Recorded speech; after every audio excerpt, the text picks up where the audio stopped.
നിങ്ങൾ മുകേഷിനെതിരെ ഇപ്പൊ കേസ് എടുത്തു. അപ്പോ ഭരണകക്ഷി MLA-ക്കെതിരെ ഭരണകക്ഷി എന്ന കേസ് എടുക്കുമ്പോ രാജിവെക്കേണ്ട ധാർമ്മിക ഉത്തരവാദിത്വം നടന്നില്ല. അതും ഇതിന്റെ രസം എന്താന്ന് പറഞ്ഞാൽ മൂപ്പർ എവിടെയൊക്കെ ഷൂട്ടിങ്ങിന് പോയിട്ടുണ്ടോ അവിടെയൊക്കെ വേറെ ചില ഷൂട്ടിങ്ങിന് ശ്രമം ഉണ്ടായി. അതുമ്പോ കക്ഷി വടക്കാഞ്ചേരിയിലെ ഷൂട്ടിങ്ങിന് പോയി, അവിടെയും കയറി പിടിച്ചു. ഇനി ചില സ്ഥലത്ത് നടിമാരെ മാത്രമല്ല അവരുടെ അമ്മമാരെയും കയറി പിടിക്കും. നമസ്കാരം. നടൻ മുകേഷിനെതിരെ കോൺഗ്രസ് നേതാവ് കെ മുരളീധരൻ നടത്തിയ പ്രസംഗമാണ് ഇപ്പോൾ സോഷ്യൽ മീഡിയയിൽ ആകെ വൈറലാകുന്നത്. മുരളീധരന്റെ പ്രസംഗത്തെക്കുറിച്ച് നമുക്കറിയാം. നല്ല കുറുക്കിക്കൊള്ളുന്നതും നർമ്മവും പരിഹാസവും ചേർത്ത് നല്ല ഒന്നൊന്നര കാച്ചായിരിക്കും ആള് കാച്ചുക. തിരഞ്ഞെടുപ്പ് സമയത്ത് അദ്ദേഹം നടത്തിയ മുഖ്യമന്ത്രി ഏറെക്കയറ്റിയ ഒരു പ്രസംഗമുണ്ടായിരുന്നു. അതായത് 20 പിടിയാനകളും പെടുക്കാൻ വേണ്ടി നടത്തിയ യാത്ര എന്നൊക്കെ പറഞ്ഞിട്ട് ഇതിപ്പോൾ അതേ കണക്കുള്ള ഒരു ഒന്നൊന്നര പ്രസംഗം തന്നെയാണ്.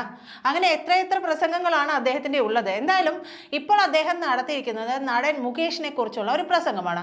അദ്ദേഹം പറയുന്നത് ഹേമ കമ്മിറ്റി റിപ്പോർട്ട് പുറത്തു വന്നതിനെ തുടർന്നുണ്ടായ വിവാദങ്ങളിലാണ്. അതായത് മുകേഷിന്റെ മുൻ ഭാര്യയെ ആദ്യം ഇന്റർവ്യൂ ചെയ്തത് ആരാണ്? അത് ഇപ്പോഴത്തെ ആരോഗ്യമന്ത്രി വീണ ജോർജാണ്. ആ ഇന്റർവ്യൂ ഒക്കെ ഇപ്പോൾ ഈ സമയത്ത് വളരെ വൈറൽ ആവുകയും ഒക്കെ ചെയ്തിരുന്നു. അന്ന് ആ സ്ത്രീ എന്താണ് പറഞ്ഞത്? അയാൾക്ക് സ്ത്രീകളെ കാണുമ്പോൾ ഒരുതരം ഞരമ്പ് രോഗമാണ് എന്നാണ്. എന്തായാലും അവരെ ആദ്യം ഉപേക്ഷിച്ചു. രണ്ടാമത് മുകേഷ് മേതിൽ ദേവികയെ വിവാഹം കഴിച്ചു. ഇലക്ഷൻ കഴിഞ്ഞപ്പോൾ അവരും ജീവനും കൊണ്ടോടി. അതുവരെ അവർ പിടിച്ചു നിന്നു. അത് തന്നെ ഒരു വലിയ ഭാഗ്യമാണ്. പോകുന്നിടത്തൊക്കെ പെടുക്കുക എന്ന് കേട്ടിട്ടുണ്ട്.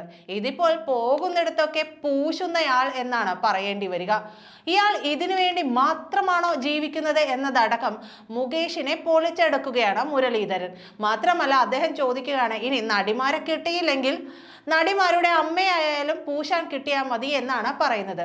ഇതൊന്ന് കേട്ടു നോക്കൂ, ഇല്ലെങ്കിൽ നഷ്ടമാണ് കേട്ടോ.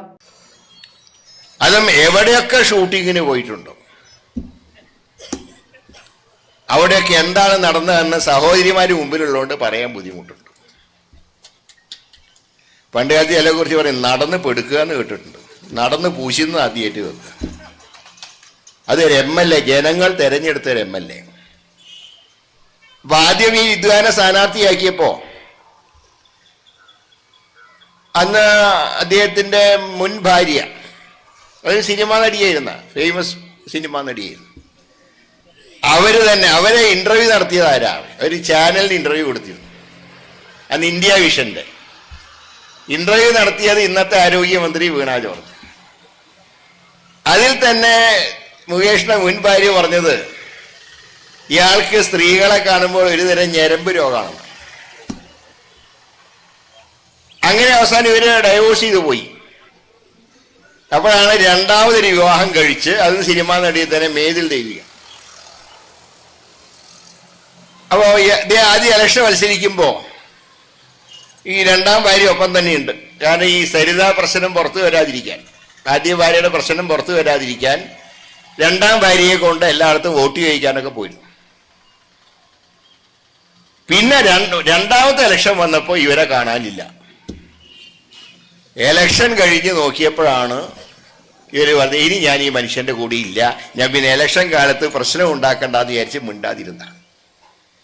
ഇവിടത്തെ ഒരു ചോദ്യം മുഖ്യമന്ത്രിയോട് ചോദിക്കാനുള്ളത്, ഈ കഴിഞ്ഞ 4.5 കൊല്ലം ഇത് അടയിരുന്നല്ലോ ഈ റിപ്പോർട്ടിന്റെ മേലെ.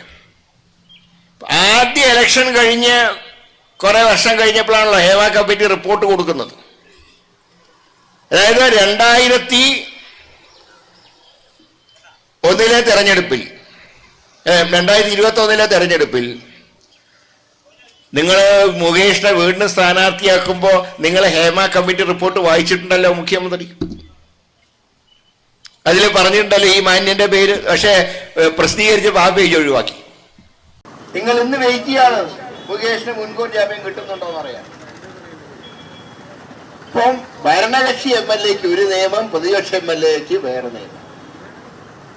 പിന്നെ ഞാൻ ചോദിക്കട്ടെ, UDF MLA-മാർക്കെതിരായിട്ട് കേസെടുത്താരാ? LDF സർക്കാർ. മുകേഷിനെതിരായിട്ട് കേസെടുത്തതാരാ? LDF സർക്കാർ. എന്തിന്റെ അടിസ്ഥാനത്തിൽ? LDF സർക്കാർ നിയമിച്ച ഹേമ കമ്മിറ്റി റിപ്പോർട്ടിന്റെ അടിസ്ഥാനത്തിൽ അപ്രിയ സത്യങ്ങൾ പുറത്തു പറയാൻ വേണ്ടി മുന്നോട്ട് വന്ന നടിമാരുടെ കംപ്ലൈന്റ് അനുസരിച്ചാണ് നിങ്ങൾ മുകേഷിനെതിരെ ഇപ്പൊ കേസ് എടുത്തത്. അപ്പോ ഭരണകക്ഷി MLA-ക്കെതിരെ ഭരണകക്ഷി എന്ന കേസ് എടുക്കുമ്പോ രാജിവെക്കേണ്ട ധാർമ്മിക ഉത്തരവാദിത്വം നടന്നില്ല. അതും ഇതിന്റെ രസം എന്താന്ന് പറഞ്ഞാൽ മൂപ്പര് എവിടെയൊക്കെ ഷൂട്ടിങ്ങിന് പോയിട്ടുണ്ടോ അവിടെയൊക്കെ വേറെ ചില ഷൂട്ടിങ്ങിന് ശ്രമം ഉണ്ടായി. അതുമ്പോ കക്ഷി വടക്കാഞ്ചേരിയിലെ ഷൂട്ടിങ്ങിന് പോയി, അവിടെയും കയറി പിടിച്ചു. ഇനി ചില സ്ഥലത്ത് നടിമാരെ മാത്രമല്ല അവരുടെ അമ്മമാരെയും കയറി പിടിക്കും. അപ്പൊ ഇത് കാര്യമായി ചികിത്സിക്കേണ്ട ഒരു ഞരമ്പ് രോഗം. ഇതിനെ ചികിത്സിക്കുന്നതിന് പകരം ഈ വ്യക്തിയെ വെള്ളം കുഴിച്ചാൻ സഖാവ് പിണറായി അങ്ങക്ക് നാണോ?